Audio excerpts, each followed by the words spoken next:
Olá, direto de Brasília, capital do Brasil, iniciando mais um Ponto Certo. Hoje nós vamos falar sobre a saúde mental.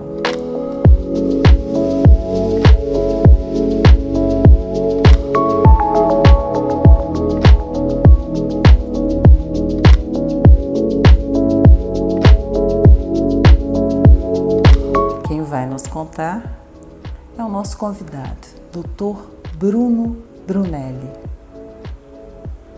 Seja bem-vindo ao Ponto Certo. Muito obrigado pelo convite. Eu é que agradeço. Dr. Bruno Brunelli, psiquiatra, atuante. Como é que está a cabeça das pessoas pós-pandemia? Bom, eu fico até às vezes um pouquinho envergonhado de falar disso, porque eu digo assim, nossa, tá ruim graças a Deus, porque afinal de contas eu sou psiquiatra e é o meu ganha-pão, né? Mas lógico que não, lógico que é uma brincadeira infeliz, mas as pessoas estão sofrendo muito, as pessoas estão sem saber para onde ir, estão meio perdidas, assim. A pandemia mexeu muito com a cabeça das pessoas, depressão, ansiedade, são outros transtornos psiquiátricos que já existiam, que foram potencializados. Eu acho que a gente poderia dizer assim que estava tudo aquilo que estava preso, contido, parece que se aflorou, né? Sim. Saiu, se libertou. E principalmente a dificuldade maior que eu vejo é para os jovens e as crianças.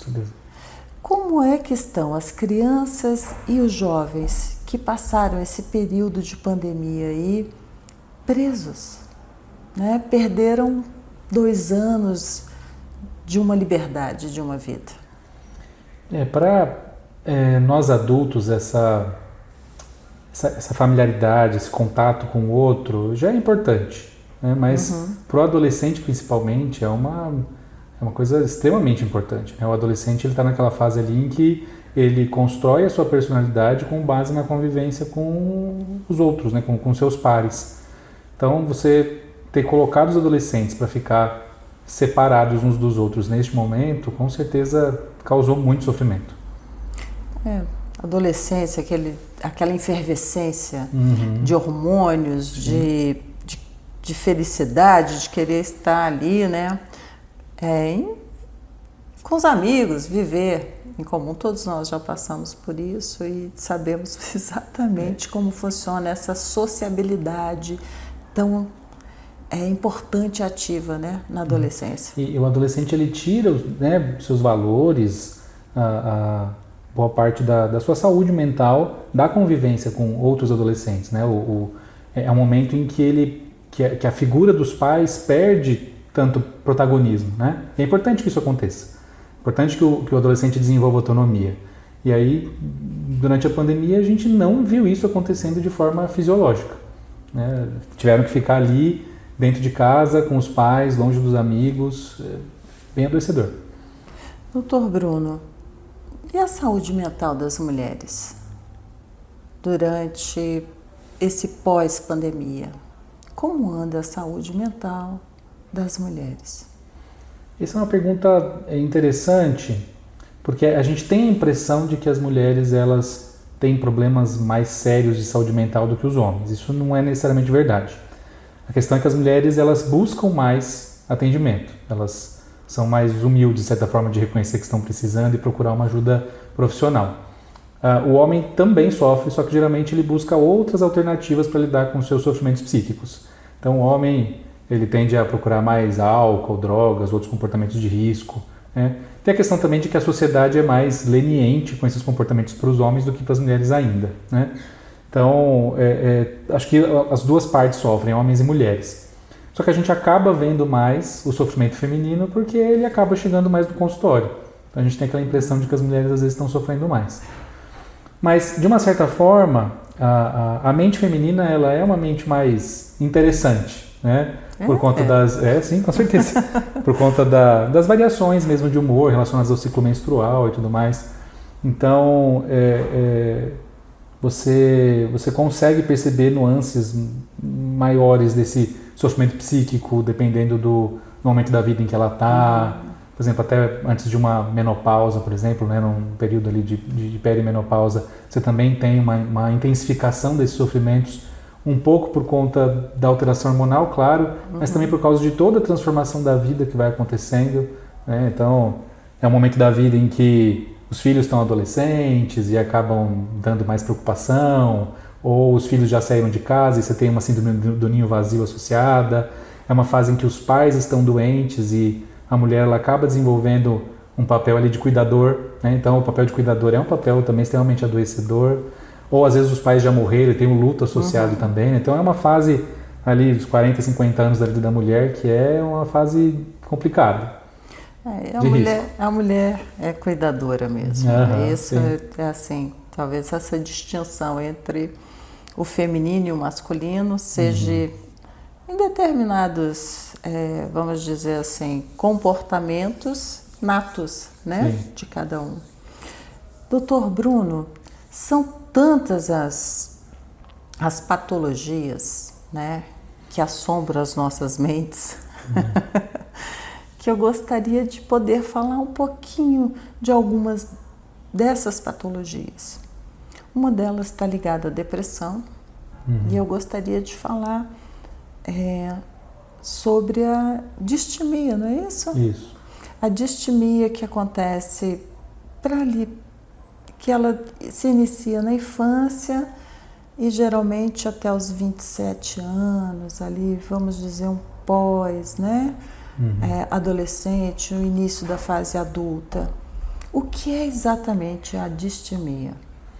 A distimia, conforme os critérios diagnósticos, né, que a gente tem nos livros, né, de medicina e tal, ele é um quadro de como se fosse uma depressão mais leve, mas que não chega a cumprir todos os critérios diagnósticos de uma depressão maior, né, de um transtorno depressivo maior, e que tende a durar muito tempo. É um período de mais de 2 anos de sofrimento, né? E que, às vezes, por ser mais leve, passa um pouco mais despercebido e é um pouco mais difícil de diagnosticar. Existem algumas controvérsias em relação a esse diagnóstico, tá? Algumas pessoas chegam a dizer até que talvez a distimia não exista, que seja uma personalidade mais melancólica de algumas pessoas, né? Que seria uma característica da pessoa ser mais triste, né? Ser mais pessimista em relação à vida, enfrentar pior as adversidades que acontecem, né? Mas a gente começa a falar de transtorno mesmo quando a gente percebe que existe prejuízo, né? Então, existem algumas críticas também em relação ao tanto de diagnóstico psiquiátrico que se faz hoje em dia, né? Então, é muito comum você ir para consulta até às vezes com outros profissionais e sair com uma receita de antidepressivo, né? Então, existe essa crítica. Então, a gente tem que ter muito cuidado para pensar no transtorno, para tratar, para intervir, quando a gente percebe que existe prejuízo. E o que seria esse prejuízo?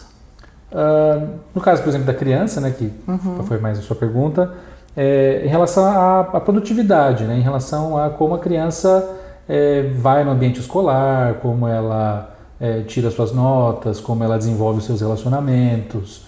Então a gente tenta olhar tudo isso para perceber se a criança está tendo uma vivência ali saudável, fisiológica, né? Observar se ela está sendo muito difícil para ela, né? Aquela vida escolar. Sim. E o relacionamento. Eu estou querendo buscar um pouco isso, porque às vezes, no dia a dia, a mãe ou o pai pode não ter essa percepção. Sim. E às vezes falar, tá fazendo corpo mole, não quer ir para a escola. Esse menino sei lá, é chato, né? Alguma coisa nesse sentido, que pudesse ter uma percepção, assim, observou alguns sintomas ali, vamos olhar, porque pode não ser, né? Pode ser um estado de humor ali naquele dia, todas as pessoas têm variação de humor, mas é bom ficar atento, né? Eu acho que o principal problema é que hoje os pais, de maneira geral, eles não prestam muita atenção nos filhos. Eu acho que esse é um grande problema da sociedade hoje. A criança ela precisa conviver com os pais, precisa passar tempo de qualidade, precisa brincar, né? Precisa ter aquele momento gostoso entre família, né?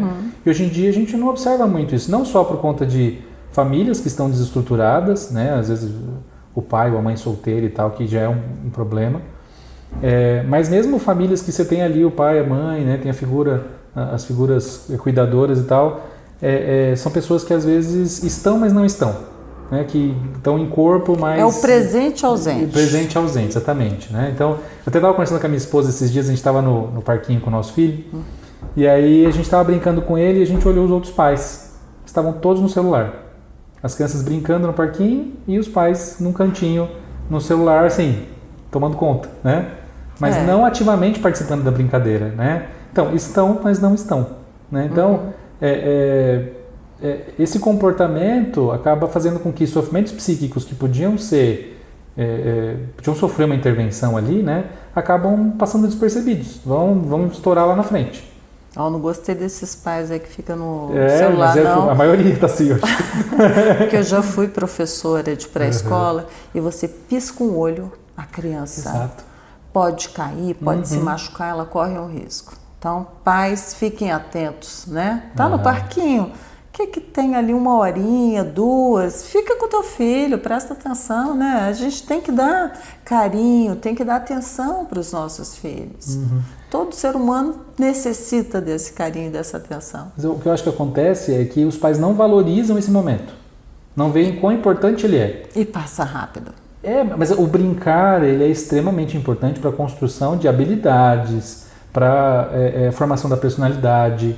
E se o pai não está ali presente, passando os valores, passando aquilo que ele sabe fazer, a criança ela vai crescendo sem um rumo, assim, sem uma direção, né? Ela vai fazendo o que ela acha que tem que fazer, o que ela quer, e isso não é saudável. E também pode surgir umas neurosezinhas aí, não? Como assim? O abandono, Sim, o sentimento de abandono, a falta de atenção, né? E tudo isso aí vai desencadeando. Tá aqui, a nossa cabeça está funcionando e várias situações estão sendo ali registradas como se fosse uma memória de computador, onde tudo que se utiliza está ali registrado, né? As pacientes mais difíceis, geralmente mulheres, né? Que a gente tem no consultório, são aquelas que durante a primeira infância ali, né? 2, 3, 4, até uns 5 anos mais ou menos, sofreram algum tipo de negligência, abuso ou violência. Né? E isso acaba atrapalhando, acaba prejudicando a formação da confiança. Né? Como é que a criança confia no outro? Gerou um trauma. Exato. Né? E se isso não for trabalhado, eu acho que ele vai acompanhando. Sim, o ser humano. É crucial, é um momento importantíssimo que as pessoas não prestam atenção. Doutor Bruno, vamos falar um pouquinho da bipolaridade? Certo. Fala aí características assim marcantes do bipolar. A bipolaridade é um transtorno, né, caracterizado por mudanças no humor. Né? Geralmente o leigo ele tende a achar que bipolaridade é aquela pessoa que de manhã está triste, à tarde está nervosa, à noite está feliz, mas a bipolaridade não funciona assim. A bipolaridade seriam ciclos. Seriam períodos, exatamente. E assim, períodos mais prolongados, Sim. Não é isso? Geralmente de 3 dias, 7 dias, às vezes um pouquinho mais, mas em que a pessoa fica com quadros depressivos mais intensos e quadros mais irritadiços, geralmente. Mas isso daí, esses 7 dias seriam exatamente assim, vamos dizer, no auge da crise? É que você tem 2 períodos, né? Você tem a crise depressiva e você tem a crise eufórica, né? O quadro de hipomania ou mania. Então, a pessoa está sempre ciclando, né, entre esses dois episódios. Né? No começo, né, na adolescência, na fase de jovem adulto, isso às vezes passa desapercebido, porque não chega a ser tão intenso. É leve, é discreto, mas mesmo assim às vezes já causa prejuízo. Então você tem ali às vezes períodos depressivos que são mais valorizados, em que a pessoa fica mais triste, aquela tristeza mesmo de a pessoa ficar de fossa mesmo, assim, não querer levantar da cama, não querer fazer as coisas, não sentir vontade de fazer nada, né? E a pessoa valoriza muito isso. E aí os outros períodos, que seria o período de hipomania, né, onde a pessoa está mais eufórica, mais acreditando mais em si mesma, com ideias mais deslumbrantes, com vontade mais de mudar o mundo, né? Essa fase não é tão valorizada porque ela é gostosa de passar, né? Então a pessoa, ela acha que está tudo bem nesse momento, ela inclusive gosta desse momento, né? Então ela procura o médico e geralmente o médico vai diagnosticar só a fase depressiva, porque o paciente não conta para a outra parte. Se o médico às vezes não pergunta ativamente, passa em branco, né? Então, a gente tem que ter cuidado, inclusive é uma das coisas que tem mudado na psiquiatria, né? De não deixar para diagnosticar a bipolaridade só quando o paciente abre um quadro de mania intensa lá na casa dos seus 40, 50 anos, né? Que geralmente é a história natural da bipolaridade. O paciente, ele com 50 anos, ele torra o cartão de crédito, gasta tudo. Então, vamos lá. Vamos fazer assim um stopzinho aqui rápido. Quer dizer que a pessoa pode ser bipolar, ter esses sintomas, levar uma vida até os 40, 50 anos de forma bem tranquila, passar pela normalidade, vamos dizer assim, né? Uma certa normalidade aí, e de repente tem um momento que ela eclode mesmo. Isso, geralmente é a história natural. Você tem um episódio, que seria o episódio de mania propriamente dito, que você tem todos os critérios ali, né? De impulsividade, de agressividade, de comportamento de risco, e que é muito visível. Então a pessoa vai e gasta todo o dinheiro que tem em roupa, né? Ou fecha um negócio. Uma compulsão, né? Não seria necessariamente uma compulsão, porque compulsão tende a ser uma coisa mais cronificada. A pessoa ela tem aquele comportamento de sempre comprar, gastar dinheiro e não conseguir ser muito responsável pelas suas escolhas, decisões, etc. A mania é um pouco diferente, porque é um episódio. A pessoa, às vezes, ela sempre foi mais controlada, ela sempre teve controle mesmo das suas finanças ali, e aí, do nada, um episódio ela vai e extrapola. Mas extrapola mesmo, assim, chuta o pé na jaca, né? Eu já tive um cliente assim, comprou 3 veículos numa tarde. Exatamente. E aí isso não passa em branco, isso não passa desapercebido, né? A família percebe. E aí vai ver e tal, e faz o diagnóstico de episódio de mania. Mas se você for observar antes, né, o histórico da pessoa, você vai perceber que ao longo da vida ela já tinha episódios mais brandos, em que ela ficava mais irritadiça, mais eufórica, às vezes fazia uma compra um pouquinho mais exagerada. De vez em quando saia do tom, né? Exatamente, de vez em quando saia do tom ali. Só que não era muito, não chegava a causar um prejuízo tão imenso, né? Uma coisa contornável. Contornável. E aí, se você não presta atenção, se o médico às vezes não pergunta ativamente para o paciente, passa em branco. E aí que mora o problema, porque a gente trata a depressão como antidepressivo, né? E se você trata o paciente que tem transtorno bipolar com antidepressivo, isso aumenta o risco dele entrar num quadro de mania. Então você coloca o paciente em risco de, às vezes, por exemplo, ter um quadro desse de gastar o dinheiro e tudo e se prejudicar pro resto da vida. Então uma prescrição que você faz ali sem pensar pode acabar com a vida do paciente. Entendeu? Bipolaridade tem alguns aspectos assim interessantes. Vamos lá. A maioria são mulheres. A maioria são mulheres. Será que eu sou bipolar? Existe até uma crítica de que a bipolaridade é uma coisa que o capitalismo inventou para cercear as mulheres. Eu não acredito muito nisso, embora pode acontecer, mas é um transtorno mesmo. Mas, brincadeiras à parte, vamos voltar aqui. É genético? É genético. Então já não sou, porque eu não tem ninguém na família. Não tem. Que bom. E eclode geralmente, né, ali dos 40 aos 50 anos. Vamos falar assim bem rapidamente da esquizofrenia. Como é que a gente percebe que uma pessoa está entrando ou na esquizofrenia ou já nasce com a esquizofrenia? Como é que funciona isso aí? É interessante a pergunta, porque a esquizofrenia hoje ela é vista pelos pesquisadores como um transtorno do mesmo espectro da bipolaridade. É interessante isso. Porque quando você vai estudar, né, a genética desses transtornos, Geralmente, quem tem esquizofrênicos na família também tem bipolares. A chance, por exemplo, se eu tenho um esquizofrênico, a chance de eu ter um bipolar é maior, entendeu? Então, hoje em dia eles falam desse espectro que seria essa variação entre esquizofrenia e bipolaridade. E aí, alguns pesquisadores até falam, né, que a esquizofrenia é mais comum em homens, né, e a bipolaridade é mais comum em mulheres, mas que seriam mais ou menos os mesmos genes ali que seriam ativados, né? A esquizofrenia ela é até mais fácil de diagnosticar, né, do que a bipolaridade, porque geralmente ela abre, principalmente nos homens, né, que são a principal população. Geralmente no começo da idade jovem, final da adolescência, começo da juventude, né, do adulto jovem. E no começo é meio complicado, porque pode parecer um quadro de depressão leve, pode parecer um isolamento sem muito significado, mas conforme vai progredindo, você vai tendo um comportamento mais esquisito.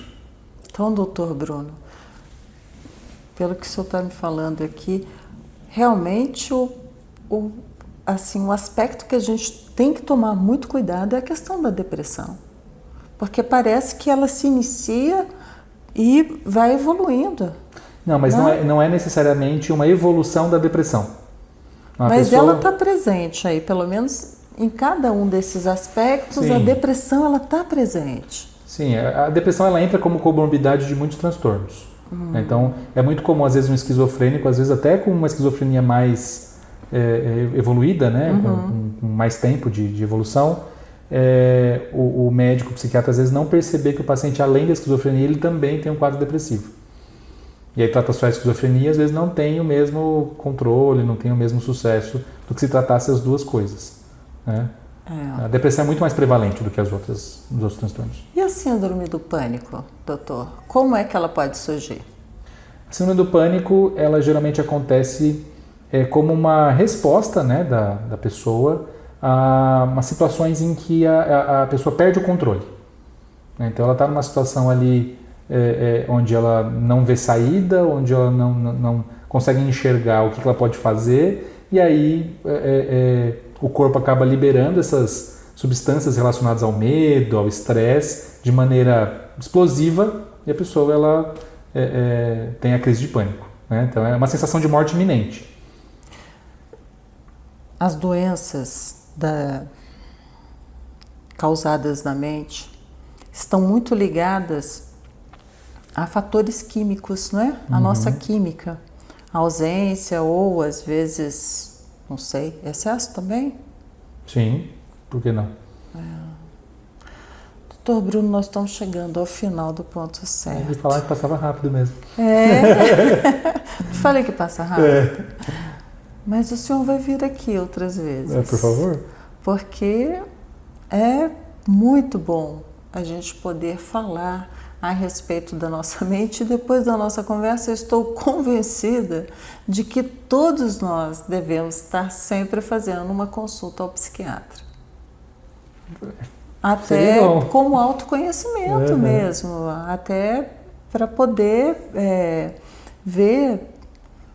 Eu agora fiquei preocupada com essa questão da depressão. Eu tenho visto tanta gente com depressão. Vou recomendá-las todas que possam ir ao psiquiatra. Muito obrigada. O senhor quer dar algum recado para quem nos assiste agora?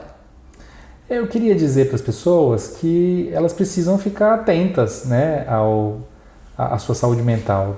São coisas leves, são pequenos comportamentos, às vezes, que são ignorados e que têm uma importância grande. Por exemplo, se você tem falta de vontade de fazer as coisas, levanta de manhã sem pique, sem energia, sente tristeza a maior parte do tempo, se sente muito angustiado diante de atividades que antes eram coloquiais, acho que valeria a pena se preocupar um pouquinho e procurar ajuda profissional, sim. E você em casa? Como é que está a sua saúde mental? Tá bem? Fica de olho aí nas dicas do Dr. Bruno e até a semana que vem. Tchau!